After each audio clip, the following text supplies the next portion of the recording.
They showed up in silk ties and glossy brochures, promising Uganda unrivaled access to U.S. capital, oil infrastructure, and strategic partnerships. But one by one, Ugandan leaders turned them away. They rejected multi-million-dollar deals from America. Instead, they quietly pursued alliances elsewhere. Why would a country facing desperate development needs spurn the world's most powerful oil backer? What could possibly be worth turning down the U.S.?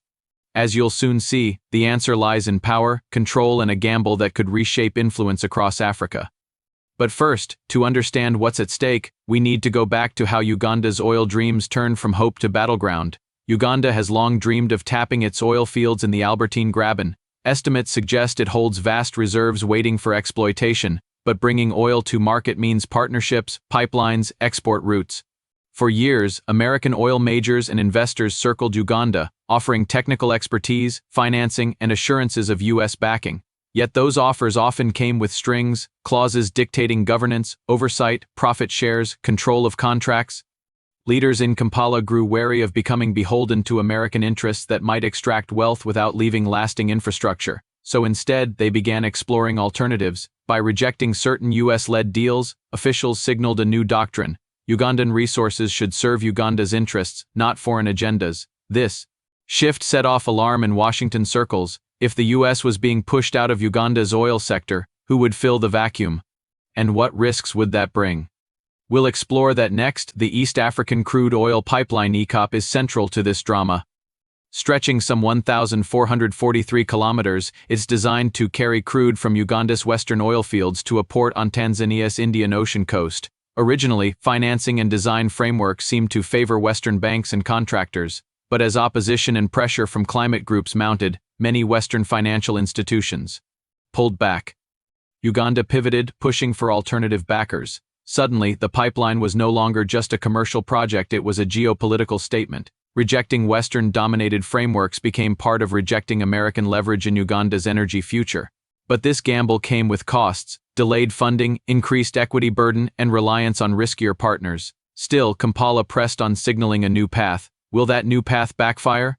Stay tuned. When American firms hesitated, Uganda turned to partners from Asia, the Middle East, and Africa itself. Chinese state oil companies, Gulf-based investors, and local entities moved in. For example, Nuke China National Offshore Oil Company is involved in the Kingfisher project. Meanwhile, Uganda's oil refinery deal shifted toward a way-linked investor, Alpha MBM Investments, as Kampala seeks to finance it via equity rather than foreign debt.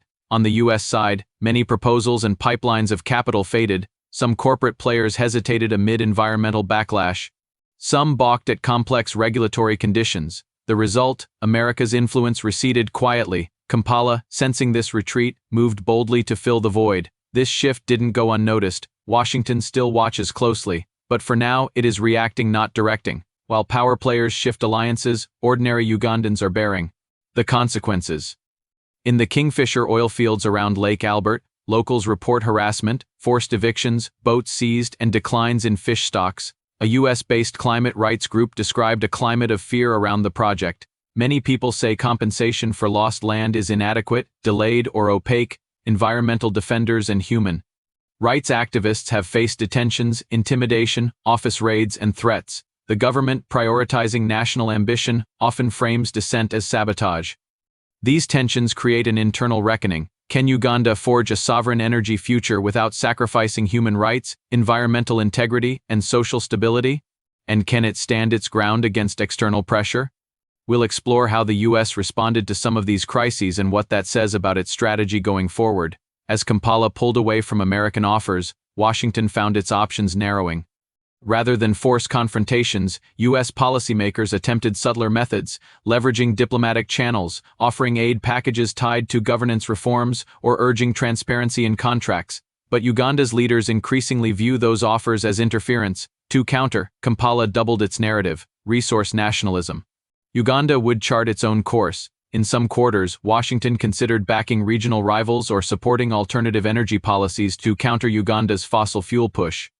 Yet direct opposition would risk backlash and accusations of neocolonialism, so the U.S. tread lightly. Still, it hasn't completely withdrawn. Watchdog groups tied to U.S. interests scrutinize Ugandan deals. International financial institutions still exert influence via grants, loans, and development programs, but the outright dominance America once held in Uganda's energy sector is being challenged. Will the U.S. risk escalation to regain control, or accept a diminished role? The answer may lie in how Uganda handles its looming refinement and export challenges.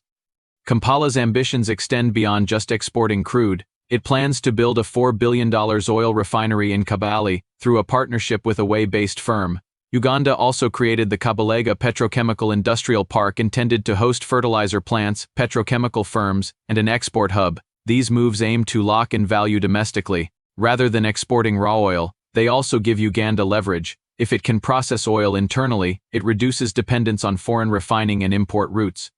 But success isn't guaranteed. Funding remains a hurdle, equitable distribution of benefits is not assured, and external powers may still try to exert influence through financing or trade ties. Yet if Uganda succeeds, it could shift the paradigm in Africa, where resource-rich states control more of their value chains and aren't forced to rely on Western energy models. But there's another twist ahead. Uganda's next steps in exploration may directly confront U.S. interests. Let's see where it leads. Uganda's decision to reject certain American oil deals was never just about money.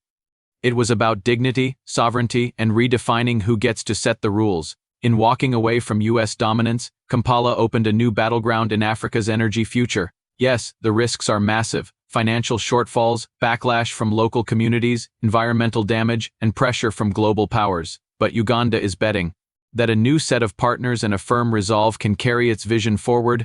As oil begins to flow and the refinery and industrial park take shape, the world will watch. Will Uganda succeed in carving an independent path? Or will it strain under the weight of ambitions it cannot control?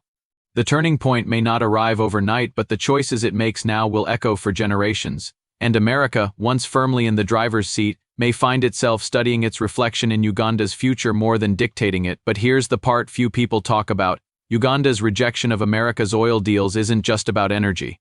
It's part of a much bigger shift across Africa, a shift where U.S. dominance is no longer taken for granted. Think about it. 20 years ago, Washington could dictate terms across the continent.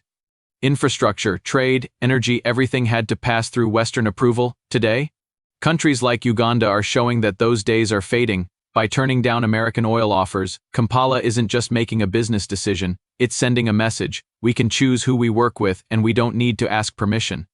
This new assertiveness worries Washington because oil isn't just a commodity, it's a lever of power. Whoever controls the flow of African oil controls influence over entire regions, and if Uganda's gamble succeeds, it sets a precedent. Nigeria, Angola, Ghana, even Mozambique might take notes. Why settle for deals that keep Africa dependent when new partners are willing to respect sovereignty or at least compete harder for access? And here's the kicker. America's biggest fear isn't losing one contract in Uganda. It's losing the perception that it's the default power in Africa. Once that perception slips, it doesn't just affect oil. It affects trade, security alliances, and even who African nations turn to in moments of crisis. So while Uganda's pipeline and refinery may look like a local project, they're really part of a global tug-of-war. And if America underestimates the ripple effect, it may find that what happened in Kampala doesn't stay in Kampala.